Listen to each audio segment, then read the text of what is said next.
皆さん、こんにちは。Welcome to Japanese with Yumiko.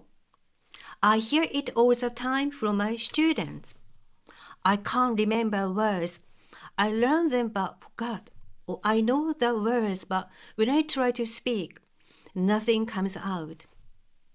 I get it. Vocabulary is tough, right? But don't worry. Today, I'm going to share 4 strategies to help you actually memorize and use Japanese words. Before we dive into the strategies, let me share something personal. When I was studying English back in Japan, I really struggled with memory. My teacher asked us to learn 20 new words every week, and honestly, it was overwhelming. I'd cram, forget, and feel frustrated. But through the trial and error, I found techniques that actually worked. And now, after years of teaching Japanese, I've seen these same strategies help my students succeed too. So, let's jump into the first tip. Tip number 1. Engage with Japanese every day. Learning a language is just learning musical instrument or sports, right? So if you don't practice, the skills fade.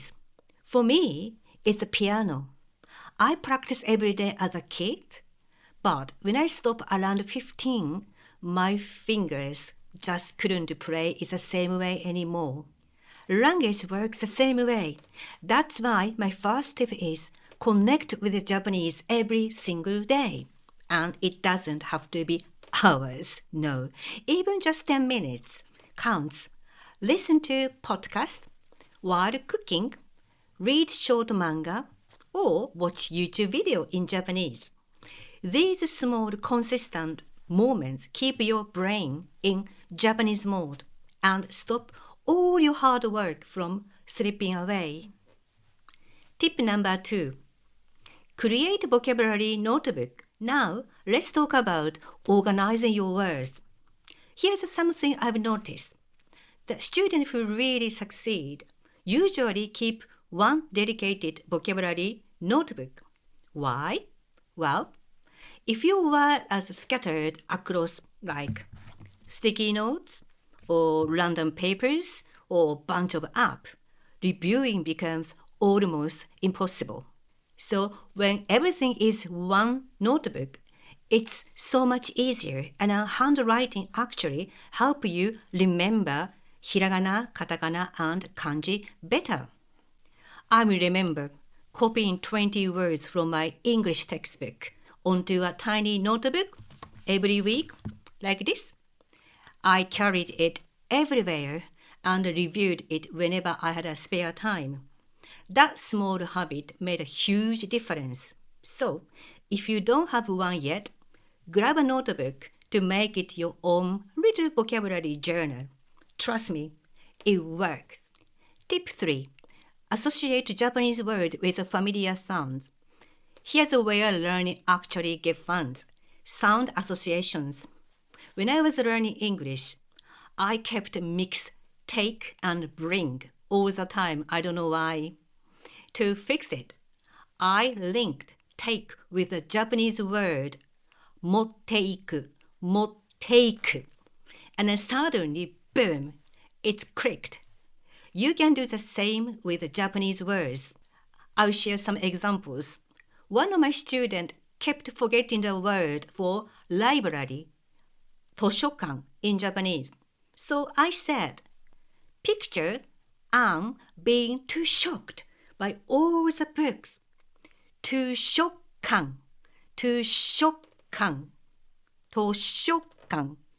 right? She never forgot it. And another time, I taught a word for lecture, kogi in Japanese. So, I asked what kind of dog did the late queen love? They shouted, Corgi! Then I said, imagine the corgi going to a lecture. Corgi! Everyone laughed, And more importantly, they remembered it. And so don't be shy about making silly connections. Your brain actually loves them. Tip 4. Create simple sentences using what you've learned. Memorizing words is only half the battle, right? But the real challenge is actually using them in conversation.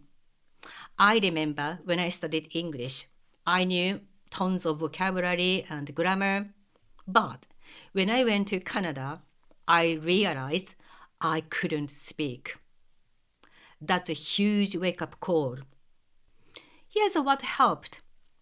Start making simple sentences with words you learned. For example, 私は東京に行きました。I went to Tokyo. ラーメンを食べました。I ate ramen.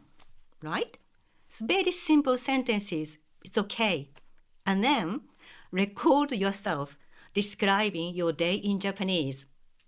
It might be feel a bit embarrassing at first, but you get used to it, like I did. Yeah, I'm talking to you in English. I felt a little bit nervous, but I'm getting better and better.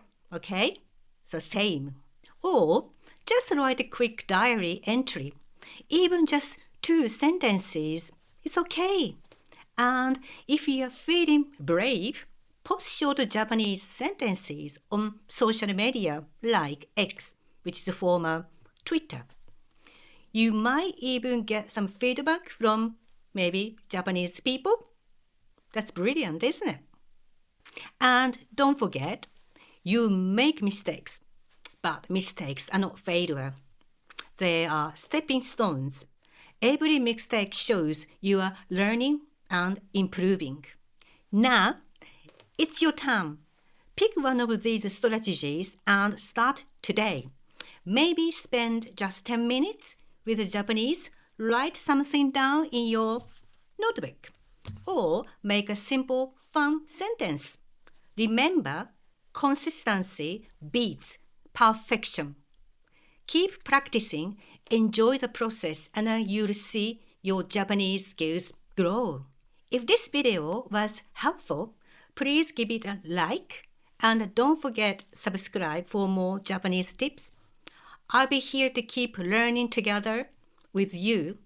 Also, your experiences matters too. So share your struggles or questions in the comments. I will check in. Thank you for watching today. I'm looking for see you next video. ありがとう。またね。